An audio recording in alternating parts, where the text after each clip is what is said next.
So new data from Planned Parenthood Northwest tonight shows a significant and steady increase in the number of men getting vasectomies in a post-Roe world. We talked with one man who got the procedure and a doctor about how the Supreme Court's decision is playing a role in the uptick.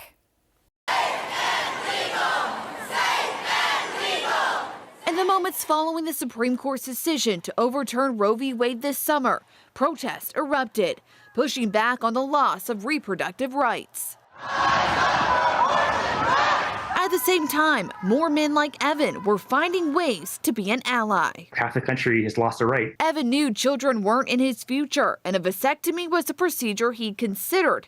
But the fall of Roe sealed the deal. Just thinking about all my friends that this could affect made me want to do something. And he's not the only one. Planned Parenthood Northwest says there's been a 34% increase in men getting vasectomies since Roe overturned. Pregnancy requires two people, and it's not fair that the burden falls on one person just because they're the one that can get pregnant. With more than a dozen states now banning abortions, Dr. Grace, the director of vasectomy services with Planned Parenthood, says it sparked a shared contraceptive responsibility, with one patient even describing the procedure as an act of love. I had another patient say that they felt that their partner's rights were getting taken away, and getting the vasectomy was the least they could do. The procedure has been around for decades, and Dr. Grace wasn't shocked by the recent spike. Men are interested in learning about contraception, and they're interested in a vasectomy. I think that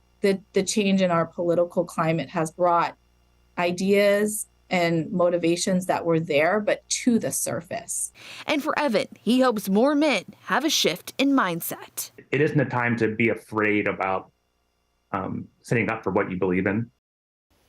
And so for the procedure itself, Dr. Grace says it's simple, safe, and 99.8% effective. And the procedure is covered at no cost for patients in Washington state.